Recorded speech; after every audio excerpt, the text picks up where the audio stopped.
เริ่มจากความเข้าใจกลายเป็นความผูกพันในวงเวลาเหล่านั้น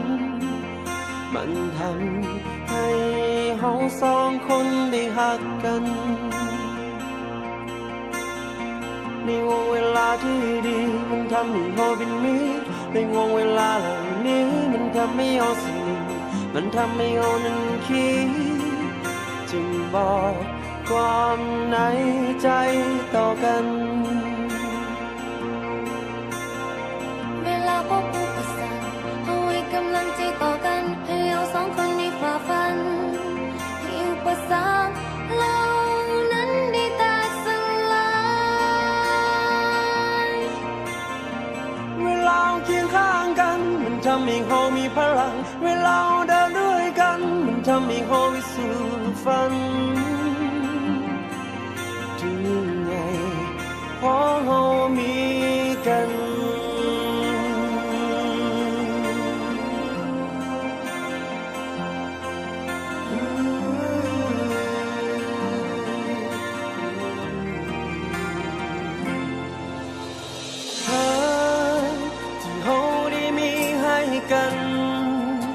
มันเป็นเหมือนฝันที่ยิ่งใหญ่ที่บ่มีคำอธิบายบ่มีคำบรรยายทั้งมันบางครั้งเลยจะล้มจะอาจจะท้อทั้งมันบางครั้งเอานั้นอาจจะบอกเข้าใจกันแต่เรารู้ว่าเรารักกันจะบอกทำให้ความผูกพันที่เรานั้นมีต้องถูกลบเลือนหายไป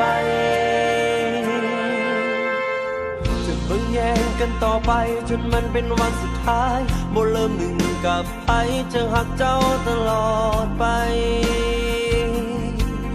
จนกว่าลมหายใจสุดท้ายที่คอยมีจะมั่นคงต่อใจซื่อตรงกับเจ้าคนนี้ขอบความหักที่เรามีให้กันหมดชีวิตจะหักกันแบบนี้ตลอดไป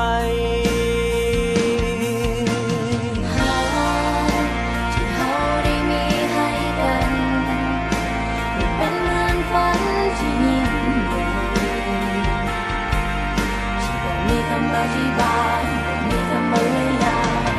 ทั้งมันบางครั้งก็จะล้มจะว่าจะท้อทั้งมันบางครั้งเรานั้นไม่จะบอกเข้าใจกันแต่เรารู้ว่ารักกันจะบอกทำให้ความผูกพันที่เรานั้นมีต้องถูกลบเลือนหายไป